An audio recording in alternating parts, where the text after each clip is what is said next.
after divorce, who gets the custody of children?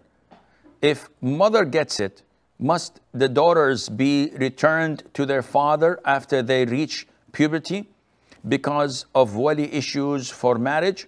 This is an issue of dispute among scholars. In regards to the general concept that governs this, the hadith of the Prophet ﷺ is crystal clear. The mother, after divorce, is worthy and is given the priority of custody of her children unless she gets married.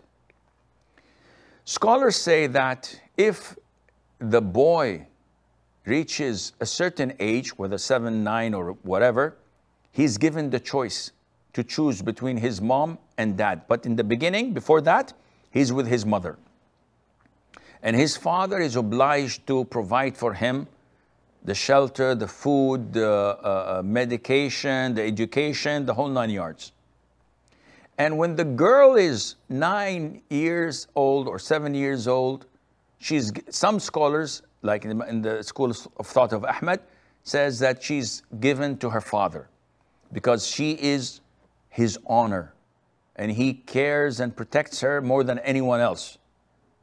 Anything that tarnishes her reputation tarnishes his reputation. Unlike boys and men, they can go around and play without anyone talking negative about them, but girls and females are different. The other schools of thought say no, the same ruling applies.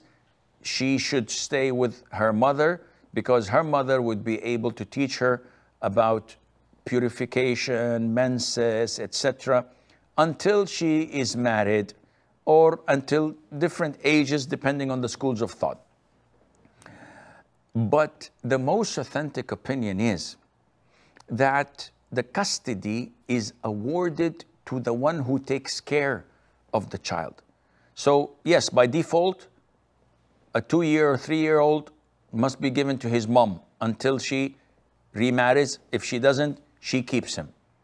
But if she's not taking care of him, if she's a bad woman or flirting with other men, not praying, not educating him, not teaching him or her how to pray, not feeding him properly, in this case, the child is taken away from her and given to his father in order for him to take care of. And likewise, if the father had the custody of the boy, but he's not taking care of him or not providing for him, he is taken and given to the mother. Once the boy reaches puberty, then the custody is no longer existing. He chooses to live with either one, or he can move out and live alone. He's a boy, he's a man. As for the girl, she cannot live separately. She must be forced to live with her parents. And this is the Islamic ruling. So at the end of the day, it is up to the Muslim judge. He's the one authorized to look at which is the best for the child.